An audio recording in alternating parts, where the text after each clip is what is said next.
Yeah, I wanted to talk tonight about the seating position and what I've done to kind of get that as optimal as I can.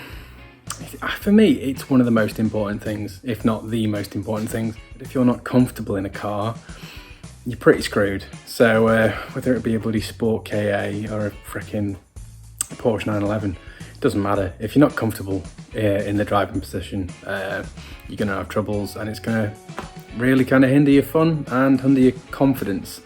And for me, confidence is the biggest thing. It's why we geo our cars. It's why we do what we do to make the car as complementary as possible to us, you know?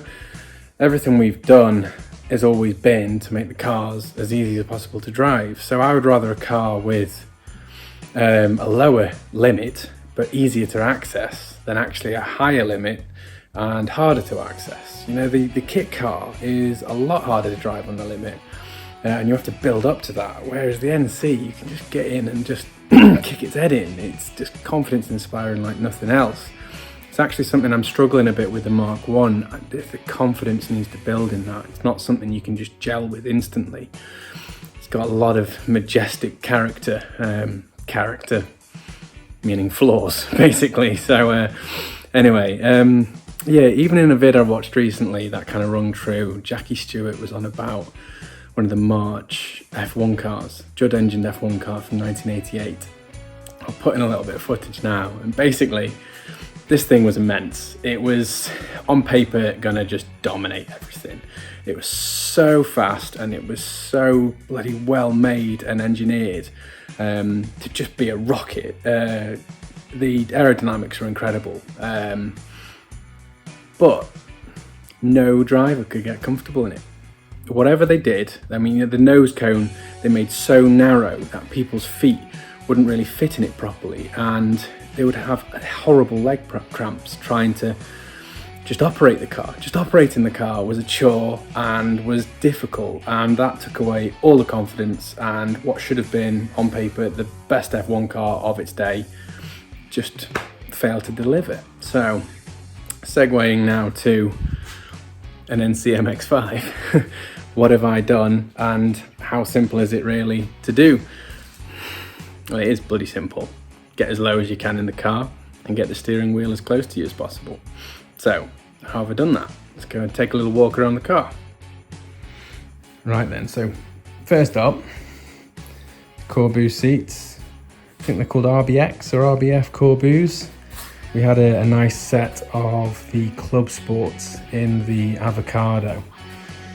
And I want to be complimentary of them, but it's quite difficult. I mean, they look mint. I think they look awesome.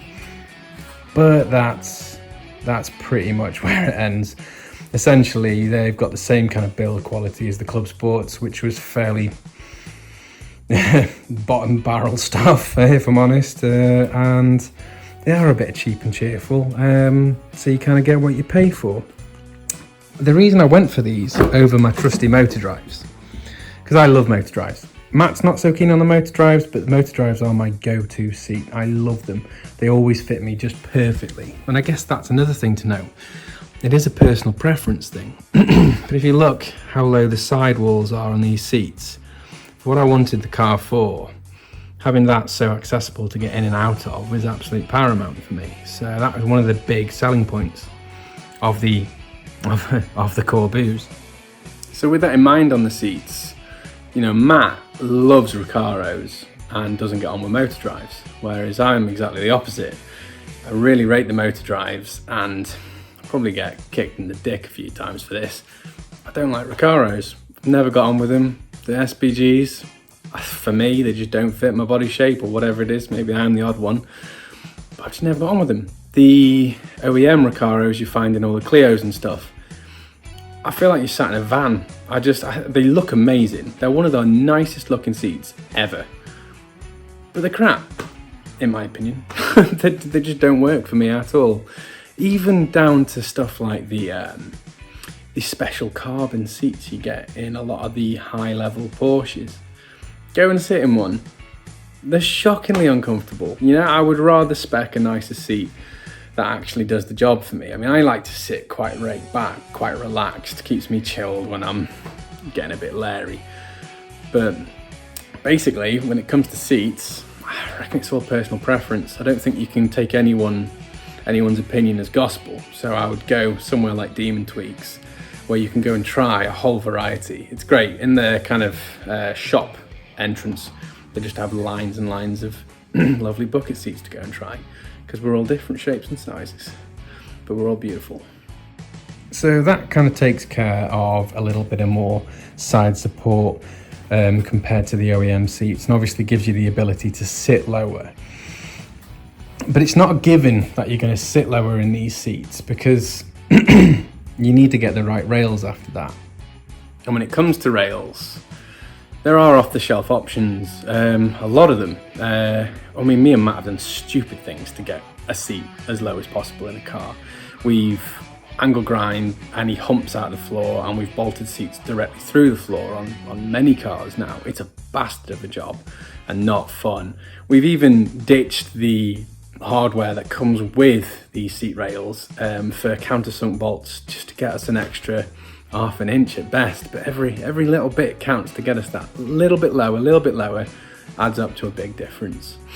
So with that in mind, you can get off the shelf seat rails, but I'd again be careful, because the amount of times I've gone in friends' cars and other people's cars where they've had off the shelf stuff and they've bolted their bucket seat into these seat rails, side mount rails, and you've been higher than OEM. It's absolutely shocking. I'm being completely honest, with the Cybul seat rails I've bought for this project, cost-effective option. It's a bit annoying that they're not on seat runners, on runners to adjust forward and back. But the other option was a GSM version, which was about 350 quid, whereas these were about 100 quid each. Big difference. I mean, maybe if it wasn't such a cheapskate, you go for the runner on the driver's side and the cheaper Cybul version for the passenger seat, because it doesn't really matter if they can move forward and back, does it? But I didn't. But the seat rail came, and I stuck the bucket seat on as low as I could get it, and it was higher than OEM. My fear came true. So I then had to get the angle grinder out and take the T-bar, the kind of bracing across. I had to cut that out so the seat could actually then sit in the rail, could actually sit in the mount, sorry. And I really don't think anyone will be happy with how the seat actually sat on the rail and the seat height, unless you did go down that route. So I would just be wary that that's something you're probably going to have to do if you go for these rails. Another thing to think about with getting super low in the car is, obviously we've spent the money on the roll bar to increase roll bar height. So obviously us getting lower in the car is just increasing that gap and that safety between top of my head, top of your head, and top of the roll bar. So that kind of caps off getting as low as possible in the car. But now moving on to getting the steering wheel as close as possible to you. In a lot of cars like the Mark 1, it's quite easy. You simply have an aftermarket wheel and get a steering wheel spacer. Just aftermarket, bolt-on stuff, really cheap, really cost-effective. But what happens if you want to keep the car nice, like I did with the Mark 3? What happens if you want to retain the OEM wheel and go for something that, you know, has the phone, has the multimedia and cruise control? I don't want to lose all of that, and I certainly don't want an aftermarket wheel in the car. So because of that, I've gone for a Daily Driver Motorsport OEM steering wheel spacer. If you've seen Chris Harris's vid, as Matt's got mentioned as well, first thing he does, get low, get the steering wheel as close to you, and a good indication has been able to rest your palm on top of the wheel comfortably. Well, can't do that right now. So let's fit the spacer and see what I can do.